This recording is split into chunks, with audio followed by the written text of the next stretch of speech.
for another man. It was that she wanted me to feel unreasonable for noticing. That is the kind of moment people talk themselves out of, and it usually costs them more later. If you have ever watched somebody call disrespect nothing, and then act shocked when everything falls apart, this story is going to hit hard. Stay with me all the way through, because what starts with one sentence in a marriage turns into consequences nobody can talk their way out of. Like, share, and subscribe for more real relationship drama stories with lessons that stay with you. My name is Ellis Mercer, and the year my marriage cracked open, I was 38 years old, living on the west side of Detroit in a brick duplex we rented near a bus line that never ran on time in winter. I managed facilities operations for a private rehab hospital in Dearborn, which meant I was the person people called when a boiler coughed, a generator hiccuped, or an inspection report came back with red marks all over it. My life ran on logs, vendor calls, laminated checklists, and coffee that tasted like burnt pennies. I liked it that way. Predictable work made me feel steady, even when nothing else did. My wife, Rochelle, was 34 and worked part-time at a community arts nonprofit downtown, the kind of place that hosted teen mural workshops and jazz fundraisers in converted warehouses with exposed pipes and soft yellow lights. She had taste. Everybody said that first. She knew how to turn a thrift store lamp into something elegant and how to make a room feel curated with 3 candles and a bowl of lemons. She also had a way of speaking that made ordinary things sound final. If she said, "That is not what happened," people often doubted their own memory before they doubted her. I noticed that too late. We had been married 4 years, together for 7. We met at a Labor Day cookout in Southfield when her aunt complained that I stacked paper plates like a man who alphabetizes his socks. Rochelle laughed so hard she spilled ginger ale on her sandal. And later she told me the order in a man was attractive because too many people move through life carelessly. That should have made us a good fit. I was careful. She claimed to want care. But over time, I learned she meant care directed toward her moods, her preferences, her shifting definitions of what counted as neglect. In the beginning, I confused her intensity with honesty. She cried openly, got excited loudly, and loved hard in visible ways. I came from a family that believed feelings should be folded neatly and put away before company came over. My father was a deacon who ironed handkerchiefs on Saturday night for Sunday service. My mother taught 3rd grade for 30 years and said things like, "Not every thought needs a parade." Rochelle felt different from that world. Alive, I thought. Necessary. She brought color into my life. What I did not see was how quickly color can become smoke when every disagreement gets treated like a personal insult. We married in October under a cold sky that threatened rain and never delivered. My cousin's gospel group sang during the ceremony, and Rochelle walked down the aisle in a satin gown with little pearl buttons all the way up the back. At the reception, my Uncle Bernard carved turkey with a pocket knife because the catering staff forgot the serving utensils. Rochelle laughed about that for months. "Your people will survive anything," she said. I loved that she called them my people with affection. I thought marriage meant building a team. I did not understand yet how often I would end up being an entire infrastructure by myself. The shift started the year the hospital got bought by a bigger chain. New ownership meant audits, vendor cuts, emergency meetings, and 12-hour days that became 14 before I realized it. I was not chasing a title for ego. I was protecting my department from layoffs and trying to keep my crew from getting blamed every time some executive in a fitted suit made a bad decision from a conference room in another state. Rochelle said she understood. She even kissed my forehead one morning and told me, "Do what you need to do." I know this season is heavy. I held on to that sentence longer than I should have. Understanding, in Rochelle's hands, had an expiration date. At first it showed up as comments tossed into the sink water while she washed produce or adjusted earrings in the hallway mirror. "You missed dinner again. I guess your clipboard gets more conversation than I do. You know the dog next door recognizes your headlights better than I do." None of those were screaming fights. They were little cuts, designed to make me defend myself over a schedule I had already explained. I tried compensating. I brought home lemon chess pie from a diner near Michigan Avenue. I left notes on the fridge. I shifted meetings when I could. It was never enough. The man's name was Darian Polk. Rochelle said it in passing the first time, almost lazily, while painting her toenails on a towel spread over the living room rug. He was, according to her, an old friend from college who had moved back to Detroit after divorce in St. Louis. He knows everybody in nonprofit circles. She said, "You would like him. Actually, he is organized." I remember looking up from my laptop and thinking that was a strange thing to say about another man to your husband, but it passed. Darian was just a name. Married people mention names. I let it pass. Then Darian became a person who kept appearing in the margins of our life. He had helped carry folding tables after a fundraiser. He had recommended a printer for the nonprofit's gala booklets. He had dropped off extra seedlings from a black-owned nursery because Rochelle wanted herbs for the kitchen window. His presence arrived in anecdotes first. That is how some disruptions enter a home. Not with a bang, but with a casual mention while the microwave hums and the weather app predicts sleet. If I asked a question, Rochelle answered quickly, sometimes too quickly, as if curiosity itself was a nuisance she needed to swat aside. I did make one early decision that could have gone another way. I could have pressed harder then, asked to meet him, made my discomfort plain, maybe even drawn a line while the matter was still abstract. Instead, I told myself I was not a suspicious man and did not want to become one just because my hours were long and my wife had a social world that included other adults. My father used to say insecurity makes a person volunteer for humiliation before anyone else asks. I did not want to audition for that role. So I stayed measured, and Rochelle mistook me for blind. Winter came down hard that year. The sidewalks crusted white. Salt stained everybody's boots. The radiator in our upstairs bedroom hissed like it had opinions. Rochelle started staying out later after evening events, saying she was networking, or helping with cleanup, or grabbing tea with people from the Arts Council. She always had a reason, and the reasons were believable if you did not line them up side by side. She got more protective of her phone, too.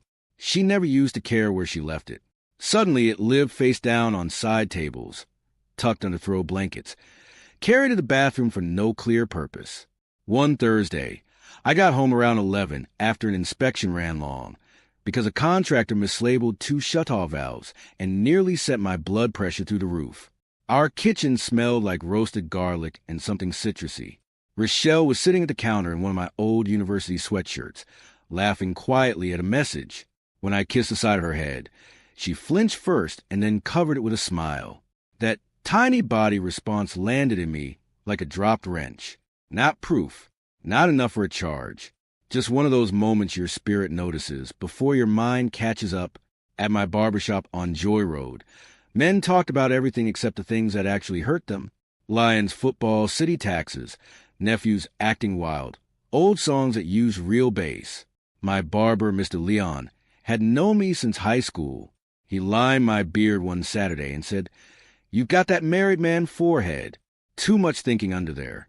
I laughed, but he kept clipping and watching me in the mirror. "Whatever you are excusing," he said, "make sure it is not training somebody to treat you cheap." He did not know the details. He was speaking from age and pattern. I heard him. I did not act yet. Rochelle and I had a standing Friday ritual when life was not too chaotic. We would stop by a fish place near Grand River, bring home perch dinners with too many hot sauce packets, and watch old courtroom reruns with the captions on, because she liked reading people's lies as much as listening to them. That ritual started slipping. She had fundraisers, donor mixers, planning sessions, gallery previews. When I offered to go with her, she often said it would be boring for me or too crowded or more her work world than ours. That word hits me every time. Our marriage was apparently something she stepped out of and into. The first time I saw Darian in person, it was by accident. I had left my badge on my desk and swung back to the hospital on a Sunday afternoon because Monday mornings become disasters when you start scavenging for access cards. On my way home, I stopped at a coffee shop in Corktown to get Rochelle the cinnamon tea she liked. Through the front window, I saw her sitting at a table near the back. Darian sat across from her, close enough that their knees could have touched under the table. He leaned in when she laughed. She touched his wrist mid-sentence like it belonged there.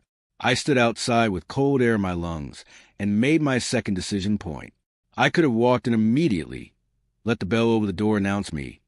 force the truth into daylight while both of them were still warm in it. Instead, I kept standing there, tea order forgotten, because I wanted one more second to understand what I was seeing without the mess of performance. Then Rochelle looked up and saw me through the glass. Her face did not show shock at first. It showed irritation. That was the part that changed me. I walked in after that, slow and polite. "Ellis," she said, like I had interrupted an appointment she had every right to keep. Darien stood halfway, offered his hand, and introduced himself with the confidence of a man who had been assured he was not crossing anything meaningful. He was clean-cut handsome in an easy way, with a navy peacoat draped over his chair and the kind of voice people use when they know rooms tend to receive them well. I shook his hand because I am still me, even when angry. Rochelle told me they had just bumped into each other after she left an event. A bad lie gets heavier when 3 people must carry it. I sat down for 5 minutes. That felt like 20. Darien talked about nonprofit burnout, city funding, and some redevelopment projects near Eastern Market. Rochelle smiled too much. She kept steering the conversation away from specifics, which only highlighted them. When I finally stood to leave, I told her I would see her at home. She said, "Do not start. Not in the car. Not later. Not after thought." Right there in front of him, as if my reaction was the real inconvenience. I drove home gripping the wheel so tightly my knuckles hurt. I remember a church marquee in the dark that read "Hold Fast." It almost made me laugh. At home, Rochelle came in 40 minutes later carrying no tea, no apology, and no urgency. She set her purse down carefully, buying time. I asked one simple question. "Why did you lie?" She exhaled through her nose and said they were only talking, which was not an answer. I asked why she had hidden it. She said, "Because I make everything weird." That sentence sat in our dining room like a stain. I told her there was a difference between privacy and secrecy, and that meeting another man alone, then acting irritated when your husband discovers it, was not a small thing. She rolled her eyes before she answered. "You're always at work," she said. "What is the big deal if I spend time with him?"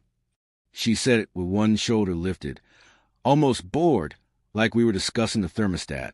I had prepared myself for deflection, not that level of contempt. I asked whether she heard herself. She said I was turning friendship into betrayal because my life revolved around schedules and emergencies, and I expected hers to sit still until I clocked out. Then she hit me with the old accusation, the one she used whenever she wanted moral altitude. "You are controlling when you feel guilty." I looked at her and understood she had been rehearsing that line. I did not scream. That mattered to me, maybe more than it should have. Men who look like me do not always get the luxury of visible anger without consequences. And besides, I knew yelling would only help her rewrite the scene later. So I said my piece plainly. I told Rochelle that time with another man was a big deal when it required lies, secrecy, and disrespect. I told her I was setting a boundary, not issuing a command. No more private meetings with Darien, and we needed counseling if she wanted this marriage intact. She laughed once, short and sharp. You cannot schedule people into loving you right. After that fight, she became oddly cheerful for 3 days, which disturbed me more than tears would have. She hummed while watering the basil on the windowsill. She asked whether I wanted cornbread with dinner. She texted me a photo of snowfall outside the art center with a heart emoji like nothing had shifted. Sometimes people smooth over the top of a crack because they know going underneath it would require truth. I watched her move through our house like a woman managing optics, not damage. I started noticing what belonged to me, what we had bought together, what accounts were tied to my name, what obligations still assumed partnership. Then came the scarf. It was not dramatic. No lipstick on a collar. No grand reveal. I was cleaning out the backseat of Rochelle's Buick before taking it to get the brakes checked, and tucked under a reusable grocery bag was a charcoal men's scarf that smelled faintly of clove cigarettes and laundry beads we did not use. Darien had worn a scarf like that at the coffee shop. I held in my hands long enough for the denial to drain out.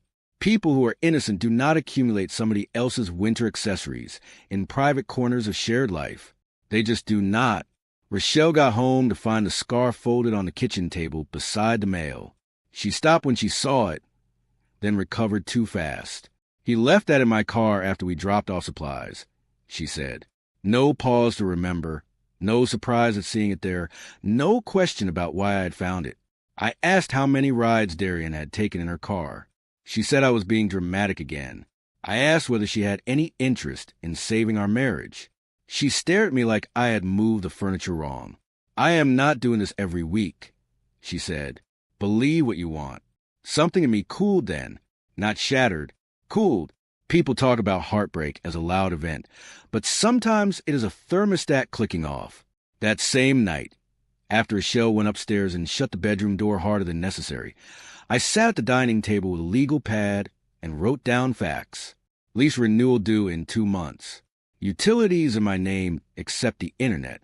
Joint savings were small, mostly for home repairs we never made because the landlord handled the big stuff, and Rochelle kept finding better uses for the rest. My paycheck covered most of our actual life. That list did not make me angry. It made me precise. I spoke to an attorney the next Tuesday during my lunch break from my truck in the hospital parking lot while sleet tapped the windshield. She was a family lawyer in Southfield recommended by one of our nurse managers after her sister's divorce. I was not calling to launch missiles. I wanted to know where the floor was beneath my feet. The attorney asked calm questions, explained property distinctions, account protections, occupancy rights, and the importance of not making emotional decisions without documentation. I wrote everything down in my facility's notebook between reminders about fire doors and vendor bids. It felt strange, turning my marriage into action items. It also felt necessary.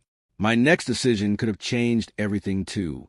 I could have confronted Darian directly, man to man, as people like to say, and I know some men would have respected that route more.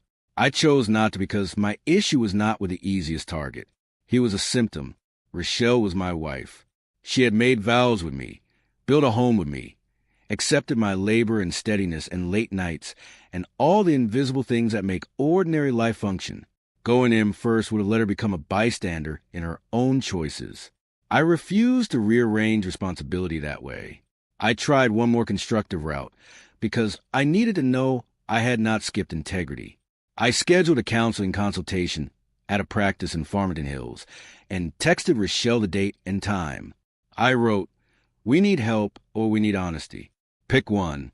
She replied 2 hours later with, "I am not paying someone to gang up on me because you are insecure." That was the whole message. No curiosity, no counteroffer, no attempt. When effort becomes one-sided, it is no longer repaired. It is maintenance. And I was exhausted from maintaining something the other person kept kicking holes in for fresh air. The unraveling after that was gradual, almost bureaucratic. I opened a new checking account. I moved my direct deposit. I copied insurance papers, tax returns, the title paperwork for my truck, and the receipt for the upright freezer in the basement that I had bought after my mother taught me that black families should always have enough food put away for emergencies. I did not sneak. I acted discreetly. There is a difference. I also began sleeping in the guest room downstairs, near the washer and dryer, where the pipes clicked at night, and the little basement window showed only snow crust and passing headlights. Rochelle noticed, of course. She just misread what she was seeing. She thought my withdrawal was sulking, another version of me waiting to be soothed back into usefulness. One night she stood in the guest room doorway wearing a silk bonnet and crossed arms, saying, "You are really doing all this over friend?" I told her I was doing it out of contempt. That word landed. She frowned like it was too academic for the conversation, too exact. "You always make things sound bigger than they are," she said. "No," I answered. "You make them smaller, so you do not have to answer for them." My mother came by one Sunday after church with a foil pan of smothered turkey wings and green beans cooked down the proper way.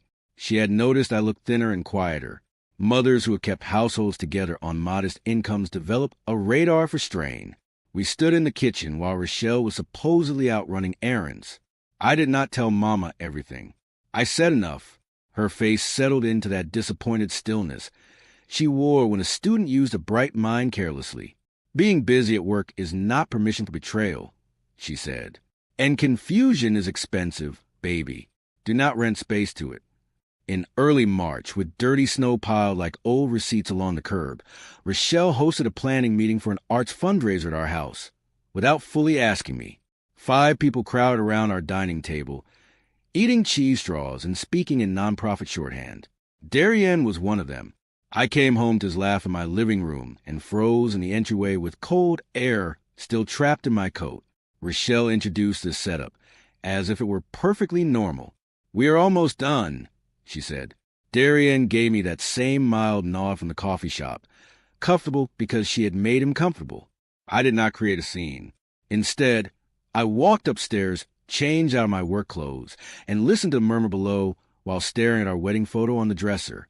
In it, Rochelle's hand rested over mine, both of us smiling in that expensive innocence people celebrate with cake. I thought about coming downstairs and telling everybody to leave. I thought about embarrassing her the way she had embarrassed me. I chose not to because I no longer wanted victory inside the marriage. I wanted to leave. Once I admitted that, the room felt different, less like a battlefield, more like a building already condemned. I filed for divorce 2 weeks later. Nothing dramatic happened that morning. I still checked pressure gauges at work. I still reminded a contractor not to prop open a fire door. I still ate vending machine peanuts at 3:15 because lunch had gotten away from me. Then I left early, drove to my attorney's office, signed papers, and watched my name move across documents that turned private pain into a legal process. The server reached Rochelle the next day at her nonprofit office.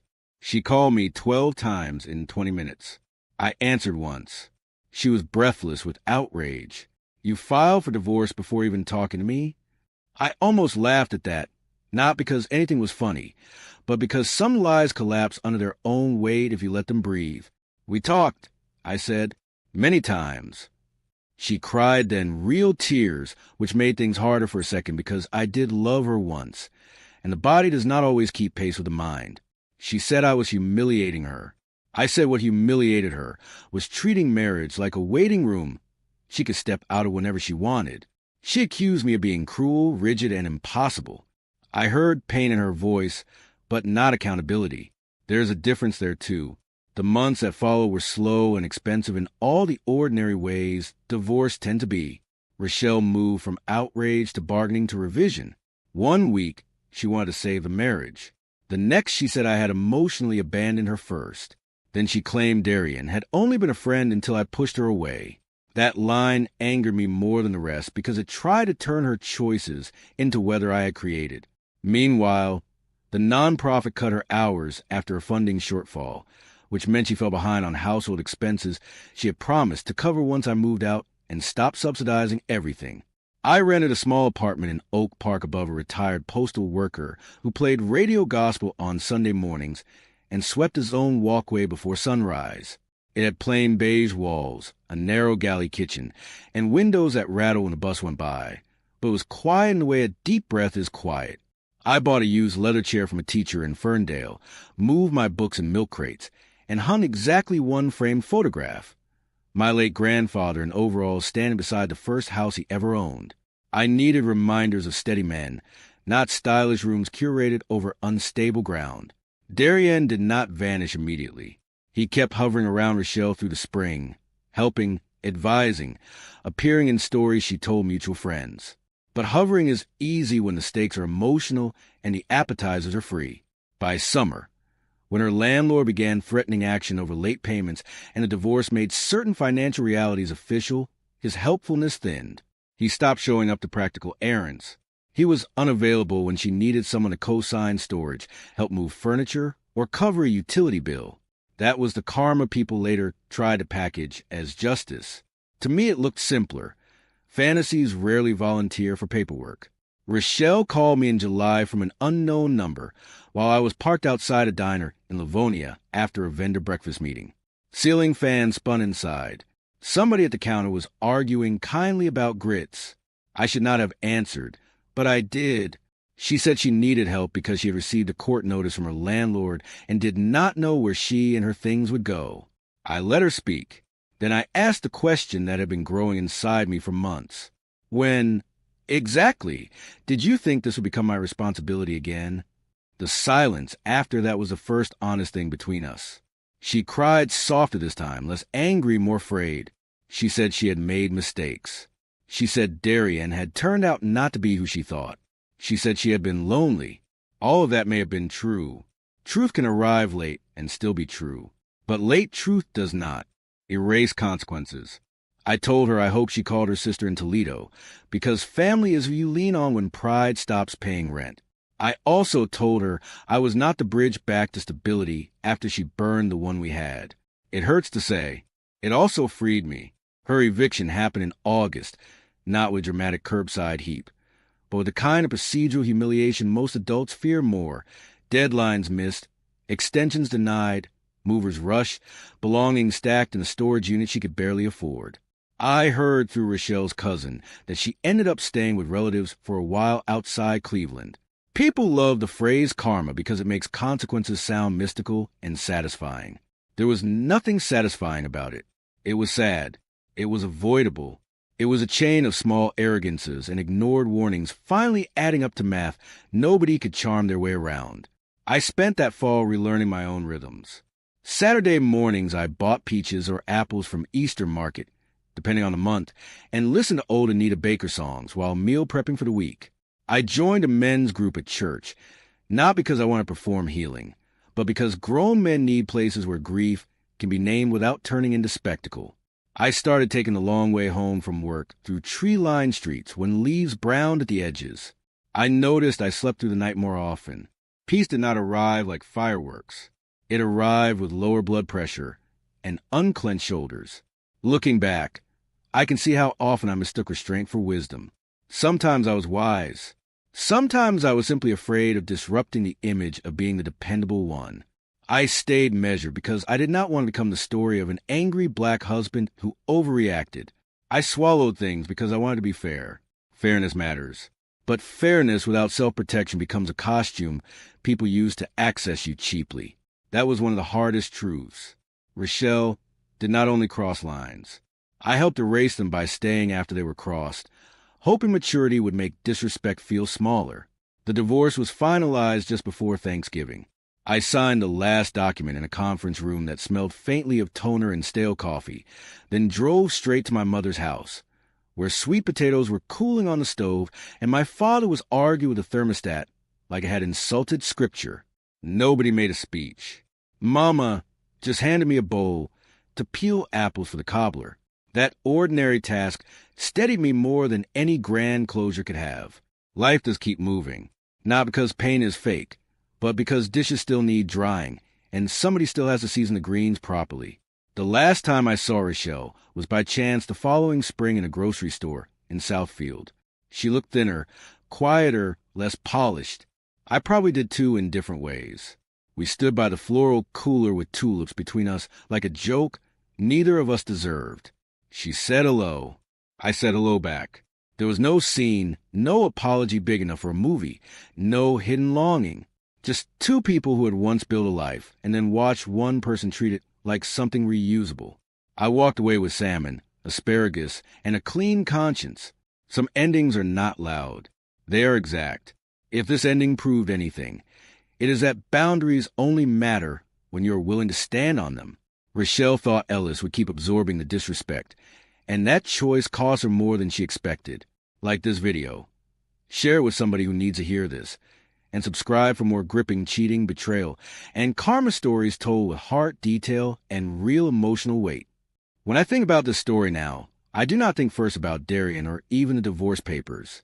I think about the coffee shop window, the scarf in the car, and that planning meeting in my house. Small moments tell the truth long before disaster does. Boundaries are not proven by how many times you repeat them.